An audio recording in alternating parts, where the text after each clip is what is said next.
you change your words internally, you change your life. Your perception starts to change. You find more gifts amongst the mundane. You find more presence and more ability to just be. You let go of the past. You let go of anxiousness for the future. A lot of good things happen when we grab control of that space between our first and our second thought.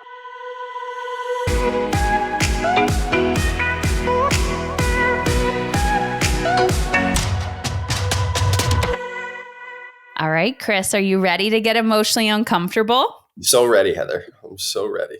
And before I hit record, you told me I had a nice resting bitch face. You brought it to the surface. So I'm going to make sure I'm smiling. I'm proud of you. I'm just kidding. Chris and I go way back. And the interesting part is we've probably socialized or talked more now than we did back then. And this is what I love about the human experience is value alignment, life experiences, and how we're kind of all the same on the inside, tough exteriors, life experience, all the things. You wrote a book, I get to. I did. How was that experience writing? It's so fun. How was that experience writing? Fun, difficult, long, tedious. I think the writing is actually like probably one of the easier parts. It's the editing, it's the putting it all together, it's the pull through, it's the design, it's all the stuff we don't really want to do. The writing is probably 25% of it. Mm-hmm. And I still to this day, I'm like, yeah, I wrote a book, but like, I'm not an author, like you're still battling that. Like, I don't know how to do this, but it was amazing. It's actually quite amazing to have something you've worked on, created for 2 years out in the world. And people are now giving you feedback and you're like, oh, like this is a thing. So phenomenal experience overall, but a lot harder than I thought. Would you compare, I'm curious your comparison of that versus like training for an Ironman or an endurance event. Yeah, very similar in like you can't skip steps. Every day is important. You got to do things when you don't feel like doing it. You have to be open to feedback. You probably need a coach. It's just like this long endurance game, whether you're writing a book or you're a parent or you're just trying to get better or you're doing an Ironman. It's kind of all the same that like most days aren't great. Most days you have to do it anyway. And you just got to keep getting a little bit better. But the endurance piece of like hanging with it, this kind of sucks, keep going. That's definitely a thing. Yeah. What was the number one thing you learned about yourself during the process? Patience. Not a very patient guy. I like things to move fast. I'm comfortable in speed. I'm comfortable in some chaos. You can't write a book with speed and chaos. No. And the discipline for me, I had to write every day. And whether that was just a sentence a day in my journal, like write one truth today, like, okay.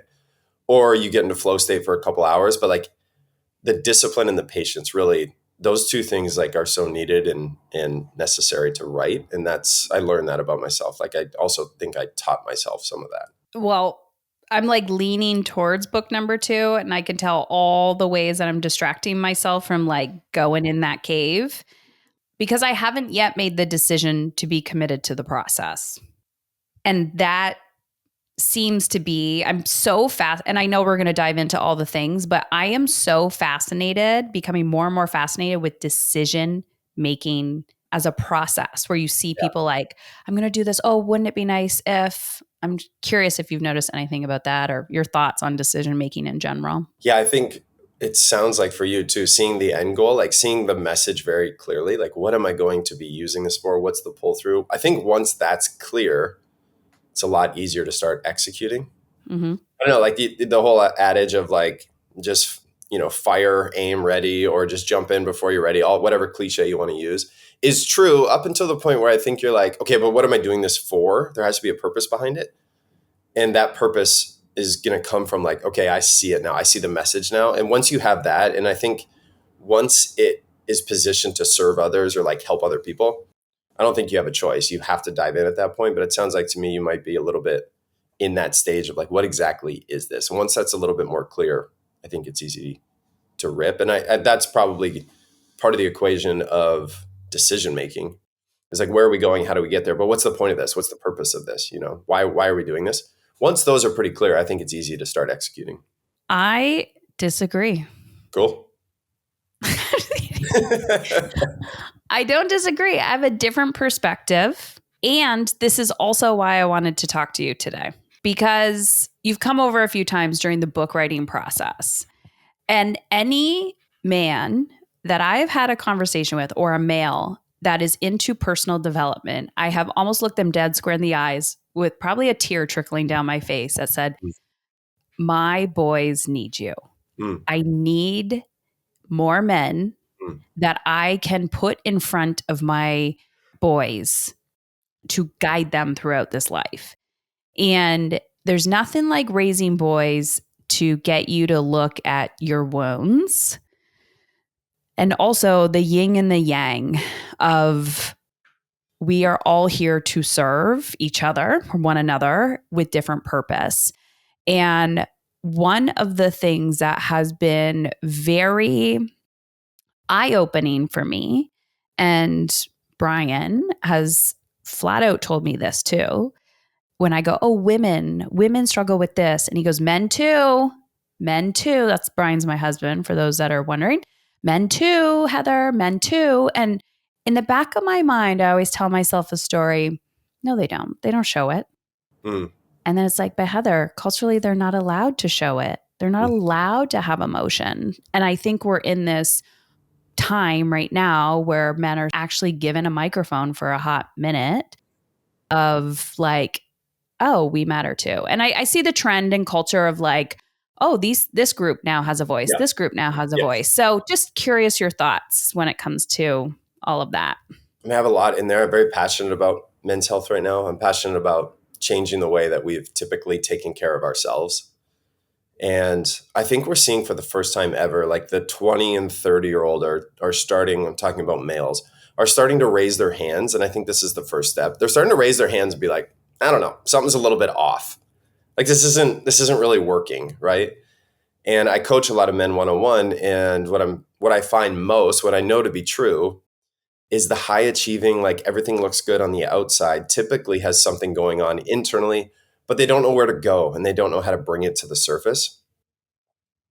So, I hear Brian with, hey, men too. And it always takes me back to, it's a little bit morbid, but it takes me back to the Boston Marathon bombing. And coming out of that horrific event, there was a tagline, Boston Strong. And that hashtag went viral and people jumped in to help and support the best they can. Just because Boston Strong was a thing doesn't make Chicago less strong, or doesn't make New York worse, or doesn't make LA different, or Miami not good. It's simply putting a light on Boston that, like, let's stand with them a little bit. And I think that's what's happening with men's health. I think you're seeing more guys say something's not quite right, right? And I think about this from like almost like a lineage standpoint, right? Like we're late 30s, early 40s. Our grandparents likely, and this is in general, but likely experienced war or were immigrants to another country. That's pretty tough with a massive recession and depression in there. Alcohol was also very prevalent in that period, right? So our grandparents went through a lot. Men typically in that period, very emotionally closed, not feeling anything, suppressing everything. Then it just goes to our parents. Like, we're only one level removed. Our parents tried, but they probably, again, generally speaking, didn't really connect with their dad on an emotional level. Weren't a lot of hugs, weren't a lot of I love yous, right? It was tough. Our dads are trying their best. I think this is a very important assumption to make. Like, just assume that they're trying your best. It puts you in a better place. But now we're like, I want a little bit more. I want to lean into that a little bit. And our dads might be like, I don't know exactly how to help. Like, I'm kind of shoulder to shoulder with you, but I don't know what that feels like, right? Like, it was always toughness was a male. Independence was a male. Suppress was a male. Be the alpha was a male. Dominate. Provide. Shove it all down because you're going to be better that way. It's weakness if you ask for help or share things. That is changing like rapidly right now. You talked about high performers, everything looking good on the outside.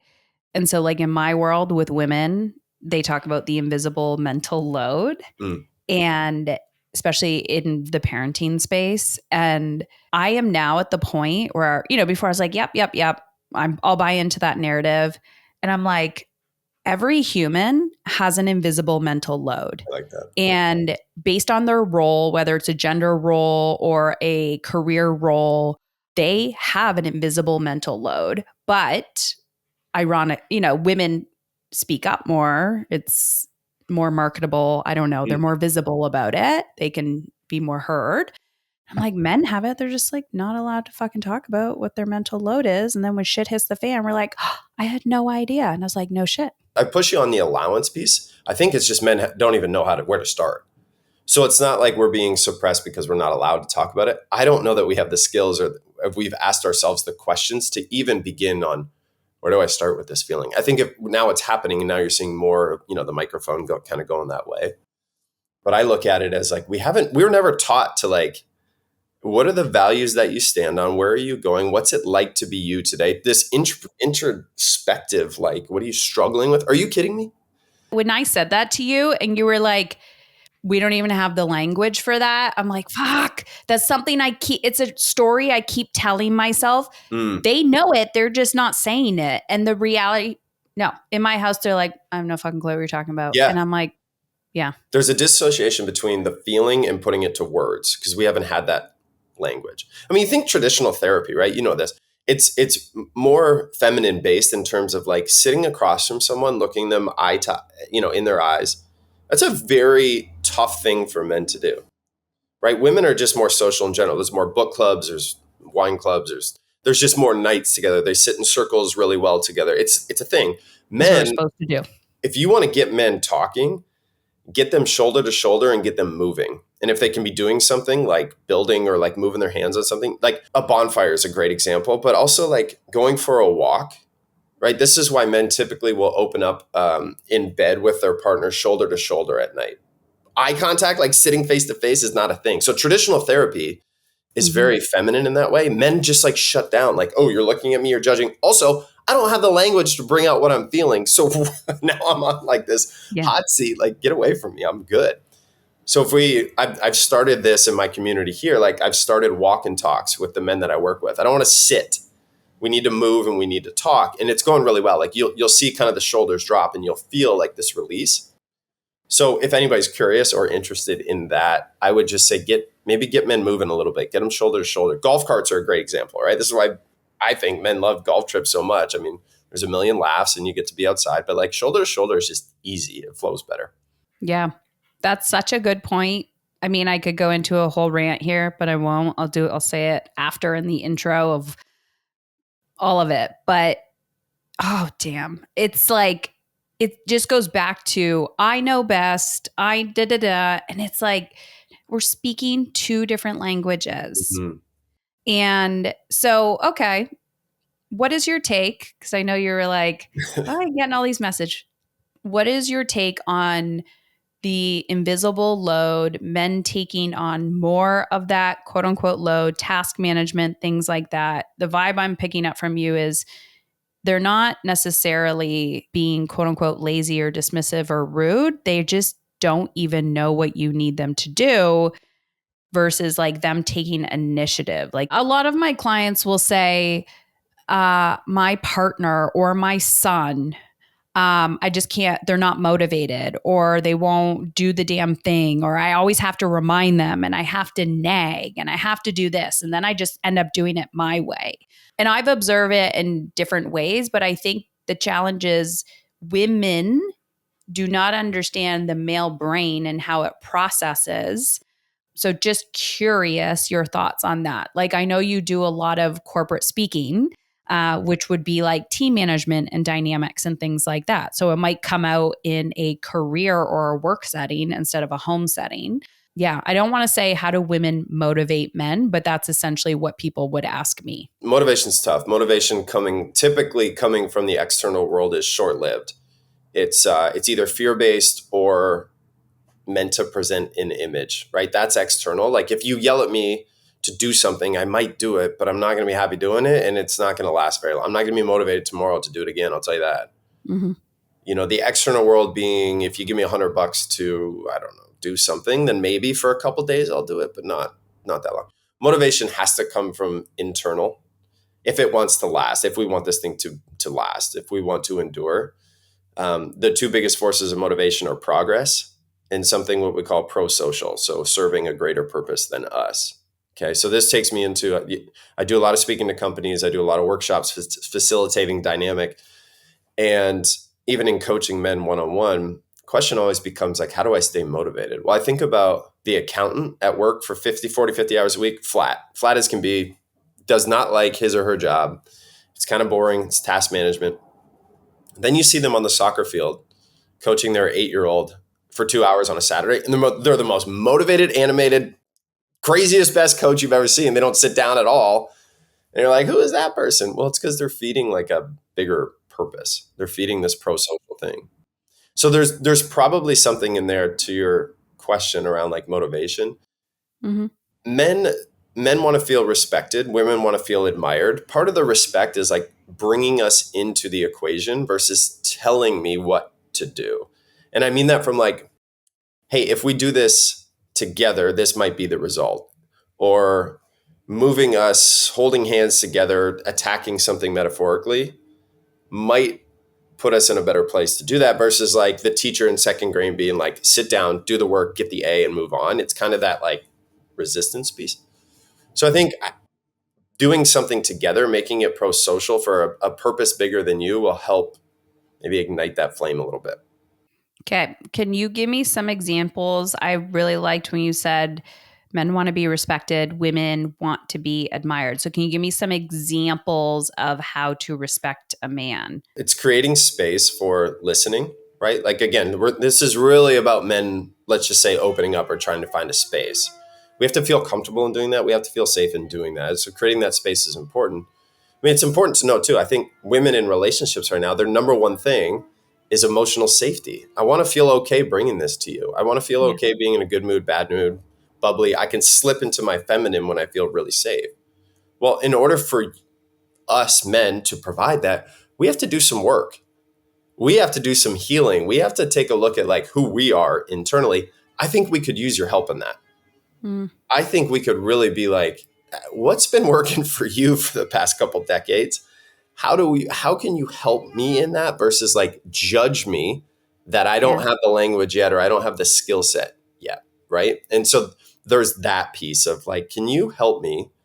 And in that there was respect. There was a respect for I see you, I feel you, I'm holding your hand in this. Like let's look in the same direction and like maybe we can like figure this out a little bit together. You know, have you thought about these questions or like Yeah. is this something important to you? I often see women giving their power away to men Mm, in the sense of expecting him to lead.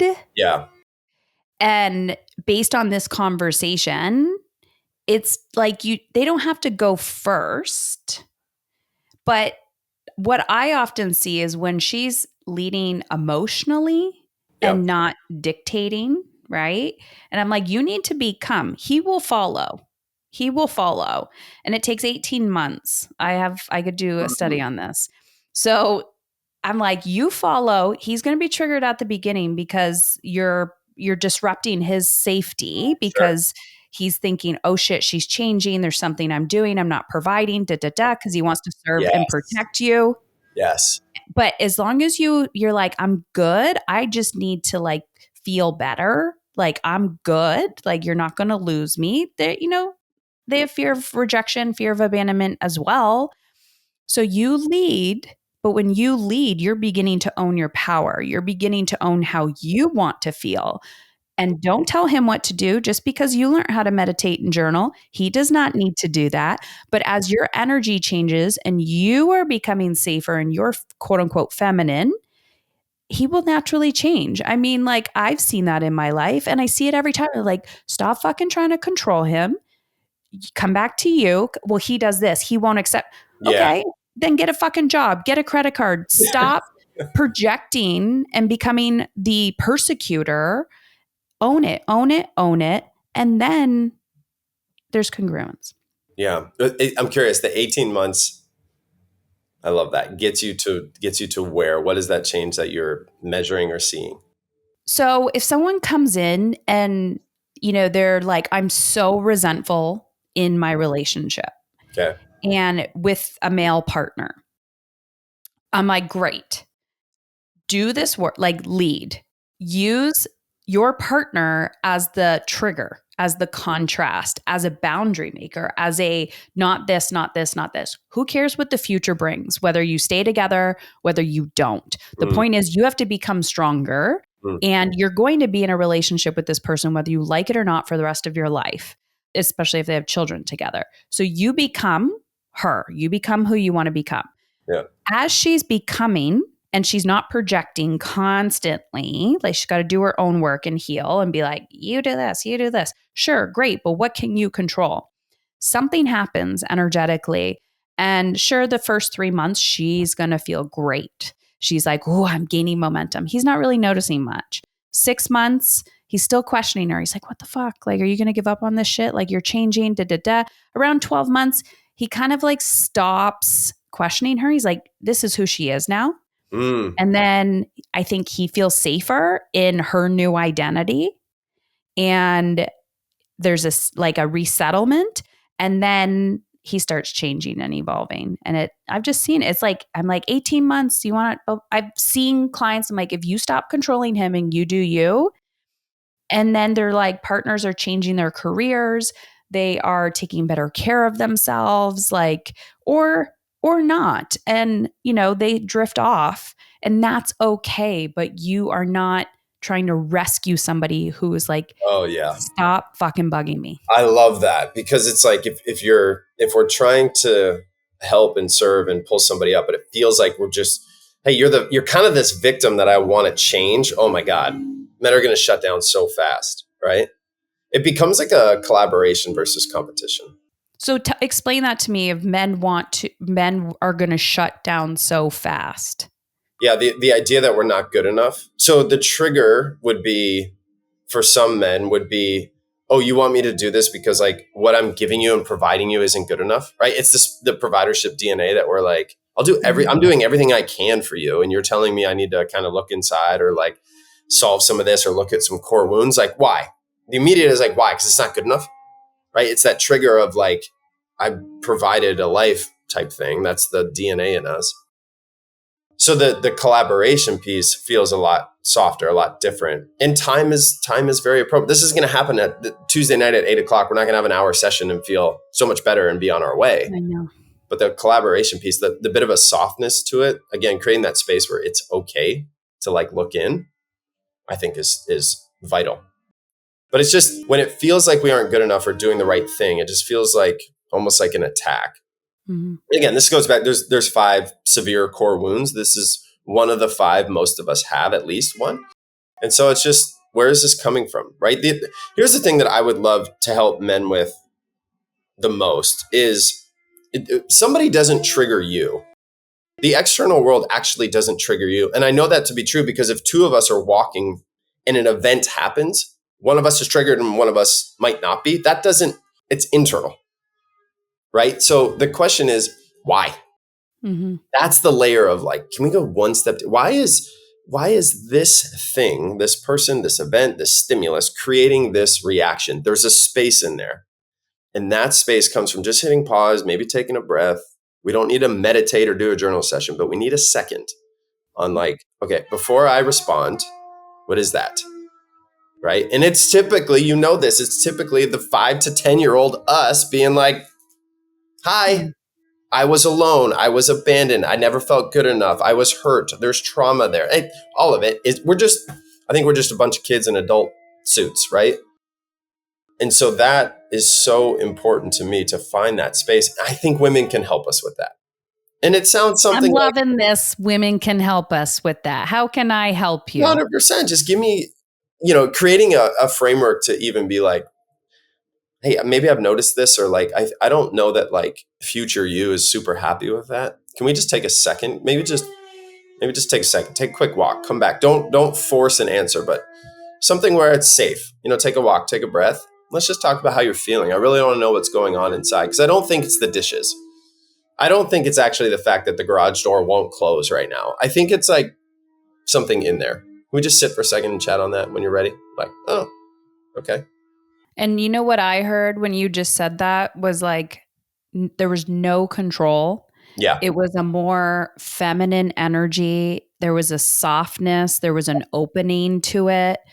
And I think you have to be able to take responsibility for your tone, your projections, like your energy. in order to not quote unquote get what you want. But as you were talking about that, I was like, oh yeah, that's me going more into my feminine and relaxing and feeling in alignment to be like, let's chat, which also just gave me an aha moment of why I had a breakthrough with Calvin the other day because I approached the conversation exactly how you just told me to. How did you frame it? Like, what are you feeling? What's it like to be you right now? He is experiencing a lot of resistance. We're about to do something, and I know he's a very disciplined, routine person, and I would identify him as highly anxious. I'm using air quotes. And so I knew he was going to be resistant to it. And I've been trying to get him to buy into this thing for like 6 months or a year. And so he's like, don't tell me what to do. Da, da, da. He's also 16. Da, da, da. Mm-hmm. So he had to communicate to his school something. They're giving him, anyways, the energy was just like resentment, anger, frustration. And I had to have this conversation. And I was like, listen, I was like, soft. I'm going to pace myself. And I'm like, I can completely understand how you're feeling. And I'm like, tell me more about that. What happened? And Nice. by the end of the convo, he said to me, I can see how my behavior is confusing for my teachers. Wow. And I'm like, light bulb. I'm Wow. like, that wasn't the expectation, but as the outcome, it was evidence that my behavior and the way I manage my emotions and regulate, but also having the courage to lean into the uncomfortable conversation and not give my power away Nice. is essential to creating that connection. And as you were saying, collaboration. Yeah. Yeah. I love that. I mean, you think too from the male seat, if a woman steps into her, let's just say alpha or masculine, whatever. But if you kind of come to me with like a chin up, chest out, like you Yeah. need to do this, guess what you're getting back? Puff chest. You're probably getting it right back. And I don't know that friction creates a great environment to express Yeah. or like feel. Yeah. I want to talk about I get to Yeah. and the mindset of that and kind of, let's pull back the layers a little bit on how you got there. Like, why write a book? Yeah. How did you get to that title? And what is your expectation for the reader? Okay. So how we got here was I was pretty down and out mentally. I was in this funk. I'm sensitive with depression because I think there's wide ranges to depression. I was just in a space for about a year where I was like, I'm not me. I can't get out of this. I can't figure my way out of this or talk about it enough. It's just this, I'm in therapy. I'm going through some big life changes. So my like the outcome junkie in me that's like, just go do shit was like, all right, go do an Ironman. And I trained for a year religiously. I was feeling pretty good. I was very disciplined, blah, blah, blah, blah, blah. And an Ironman is a 2.4 mile swim, 112-mile bike, and a marathon run at the end. I'd never even run a marathon. I was like, I'm going to do this because when I do this, I'll feel better mentally, 100%. This is the script for my whole life. And the race was on a Sunday. The Friday night before, I was in the hospital. And I had a fever. I had cold shakes. I can say it now. We had to dance around it for a bit, but I had COVID. Like I tested in the room, tested positive. And the doctor was like, you should not do this on Sunday. And I was like, I'm doing this on Sunday, 100%. I have to. It's my script. I will feel better if I do it. Yeah. You're like, it is my pill. Like this is going to solve all my problems. Worked my whole life. If I can do things externally, especially athletics related, and it looks good and feels good, I'll be fine. It's good. So the short and sweet version of that story, Saturday doesn't get any better. Sunday, I roll into the race. I still have a fever. It's a 95-degree day. The swim went awful. The bike, I started talking to myself different. Like I had nothing in the tank. I barely ate. And I was just like, man, I get to be out here. In the midst of my struggle, in the peak of like, this is awful, I just kept saying to myself, I get to be out here. I get to do this. Get to the run, mile 9. I'm coughing up blood, spitting out blood. Like not like a cinematic take me to the hospital amount, but enough to be like, this is pretty uncomfortable. The run turns to a shuffle. The day should have been about 11 hours for me, close to 12. It took 16 and a half. They shut the race down at 17 hours, by the way. Like I'm coming in, like keep the lights on, right? So fever, hadn't eaten, nothing in the tank. I get to this gratitude piece. I get to the finish line. I feel super high. The next 3 months are the lowest of lows because I'm like, obviously this didn't work, you moron. And I'm still in the mode of like, I can do more, right? And the universe comes to me and gives me a panic attack, my one and only, and I do not want another one. If anybody's had one, big hug Yeah. on you, because it's the most debilitating thing I've ever felt. Laying on the kitchen floor, sweating, howling, like, what is this? Then I sign up for another Ironman because I'm like, I was sick, and if I do it healthy, I'll be better, right? I'm still not learning my lesson. This is all within 4 months, by the way. And I'm skiing one day. I'm a pretty good skier, been skiing for 12 years, and I had a weird fall. I completely blow my shoulders out. They had to put 7 screws in it. And now you're faced with sit still, ask yourself some questions, think, do what you're supposed to be doing. So that was God. That was the message from the universe. In all of that space, I started thinking like, how does I get to fall into this? Obviously, the quick hit for us is like, make it gratitude as opposed to like adversity. And gratitude works. We know this. Feels good. There's no side effects. Gratitude's fine. As long as it's not manufactured, it feels good. But the questions I started asking were like, is there more in here? You know, I'm going to physical therapy, Heather, and you know me, I've been pretty active my whole life. I'm going to physical therapy. I'm breaking through stuck, frozen scar tissue, just trying to get another inch on this like pad of moving my arm. And I'm like, I get to do this? Like, what do you mean? I get to be here. And so all of these things kind of went into this manufacturing of like, is there a deeper message beyond the surface level of I get to? And there's gifts that I think are associated with our mindset switch, with changing the way that we talk to ourselves, with changing the way that we view whatever's happening to us. I think it's happening for us, right? It's up to us to kind of grab that. I write about you in this book. I think one of the gifts is resilience. You went through a pretty horrific stage in your life. But if you look at where you are now, I would argue you have to go through that to get here, right? You have to go through that slingshot friction back to go forward. A lot of that power is coming from how we talk to ourselves internally. Again, go back to the stimulus, the event, the thing that's happening, and then how do we want to respond and act? I don't think you're in charge of your first thought. You know, somebody punches you in the face. You're not in charge, and that's metaphorically, but you get it. You're not in charge of that first thought. You're mad, you're angry, you're fearful, fine. But you are in charge of your second thought. And that second thought drives behavior. Mm-hmm. So first thought happens, freedom. I don't care. I want you to be fearful. I want you to be anxious. I don't care. It's there. That's our DNA. You're fine. First thought is fine. And there's a second thought coming. You are in charge of that space to get to the second thought. I think I get to falls into that. This is happening. This sucks. The dishes are dirty. I got to do the dishes, right? It's this sucks. I have to do it. Very, very elementary example, but like it's happening anyway. So if I can go over there and make a joke of it and change my lens internally, it gets better. It gets lighter. This has to do with picking kids up from school. This has to do with being up with kids who are, not sleeping. This has to do with getting a report done by Friday. This has to do with everything that you think, oh, I have to do this. This sucks. It's happening anyway.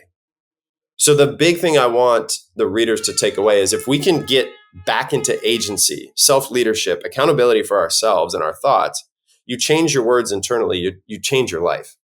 Your perception starts to change. You find more gifts amongst the mundane. You find more presence and more ability to just be. You let go of the past. You let go of anxiousness for the future. A lot of good things happen when we grab control of that space between our first and our second thought. That's some of the layers behind a very simple elementary title of I Get To. Last piece. I think about Mel Robbins a lot in this space. Like her book obviously is massive. Let Them is the title. I don't know that I need a PhD to understand Let Them. I can look at the book and actually be like, okay, I think I get it. It's the same with I Get To. We get it, right? I get to, yeah. But like what's actually happening, if you dive into Let Them, there's a lot there. And I think if you dive into I Get To, what I know to be true is there's a lot of gifts that come from just taking agency back over your own thoughts before you act. I love this. Do you want to know what I'm thinking about this whole time? Maybe not. No, but what do you got? You would not be the person you are today if a woman rescued you through that situation. Yeah, that's very true too.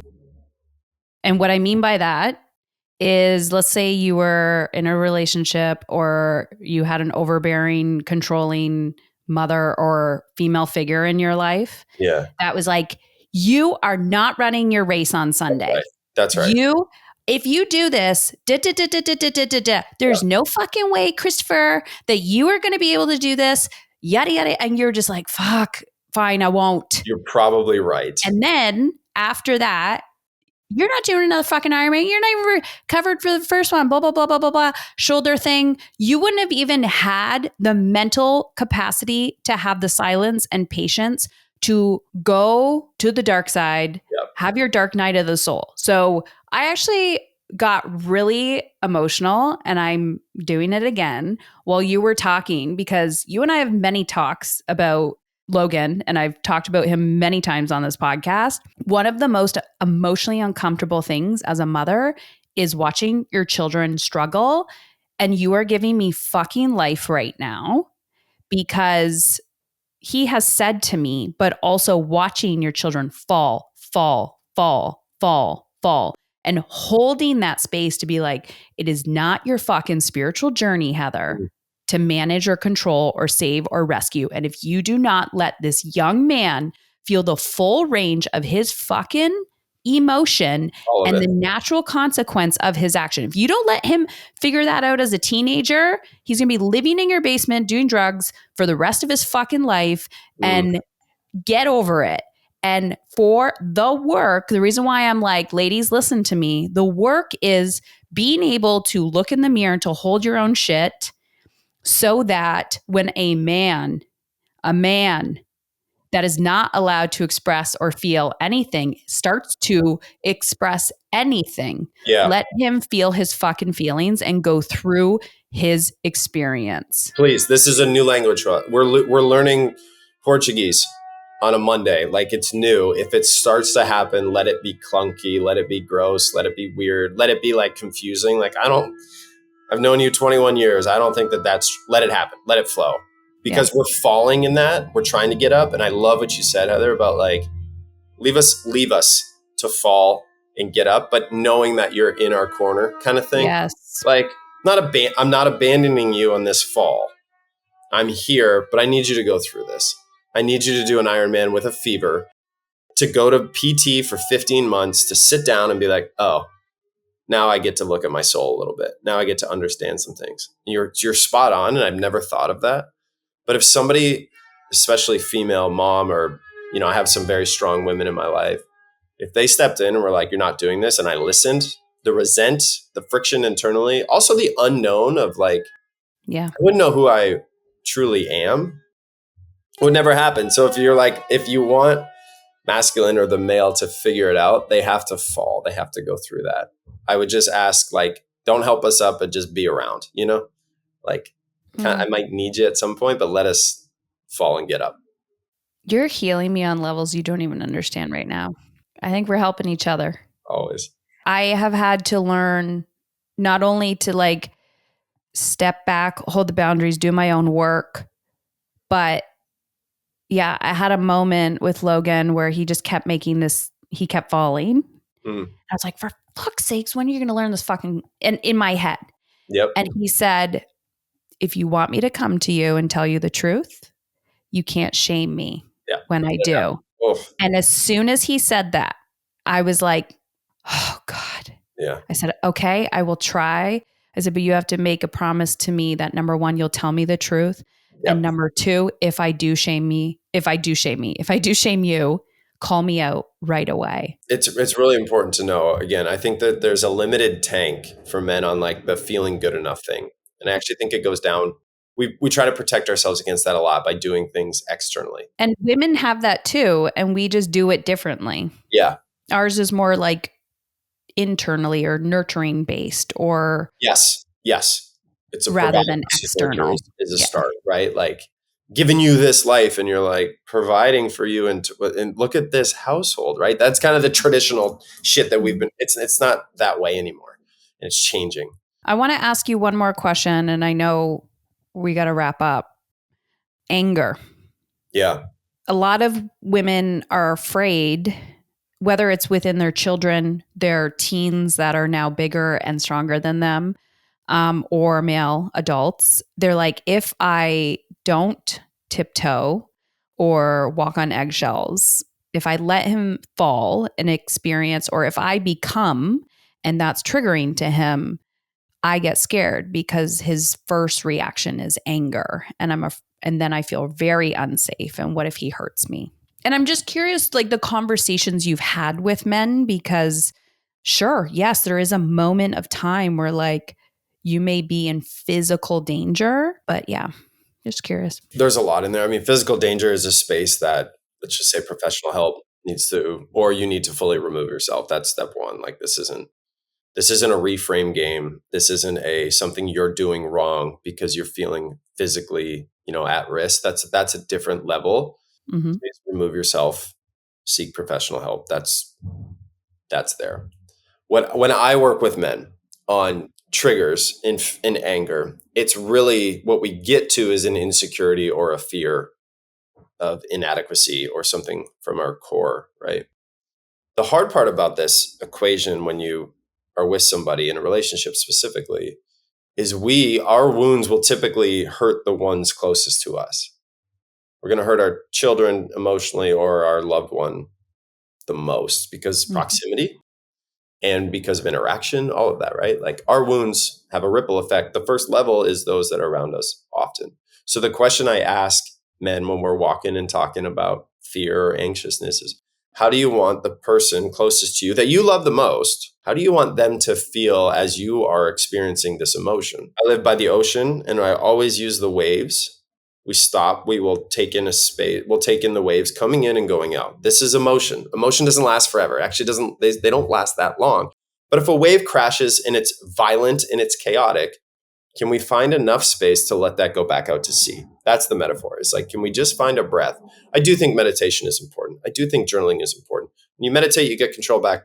You try to get some control back of your thoughts. When you journal, you get it out on paper, you're releasing it. But in the moment of fear or anger, can we hold enough of a deep breath or a pause to think, how are they going to feel with this explosion or with this threat? Well, they're going to shut down. They're going to run away physically or mentally. They're now you're even more angry, right? Again, this isn't fixed with an hour conversation, but what starts it is the awareness of like, okay, first, this is what I'm feeling. Second, why am I feeling that way? Mm-hmm. Third, how do I want others to feel as I'm going through this? You know what's very simple and very not easy, but liberating and full of freedom? Instead of letting yourself go off the rails, you simply look your partner in the eye and just say, I'm feeling really angry right now. I'm going to take a quick 2 seconds. I'm going to take a walk. Yeah. Nothing to do. I just need a second. Oh my God. What she will do in the feminine is her shoulders will drop and be like, amazing, please, because you're telling me you're getting your control back. Now I feel safer. Again, it's okay to feel anger and fear at times. That's human. It's part of the She thing. might come at you more because I've done that too. She might not listen to you. If I'm saying, hey, I just need a second. Brian's done that to me. And he's like, back off. He goes, I'm headed into the red zone. And I was like, oh, yeah. And then I keep pushing. And then he's like, I'm protecting you right now. Like my red zone is coming. And sometimes and then on the opposite, where I'm like, he's in his red zone and he's in that state. And I'm like, please go for a walk. Yeah. Please go for a walk. Yeah. So I think you have to like learn. And sometimes, women aren't always as, oh yeah, go for your walk. It's sometimes we come at you because we're in our red zone and we try to hurt you with words. And I think it's just not getting to the red zones and as much or often or knowing why you're there and, opening these cans of worms.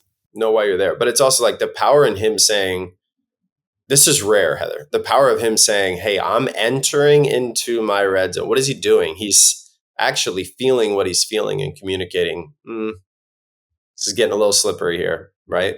Like that's because he is healing or healed or working on his. And that's the whole premise of this men's health thing is we have to do enough work or some work to get to that space. That's because I started leading and doing that shit myself and being relentless with conversations and annoying the shit out of my whole household.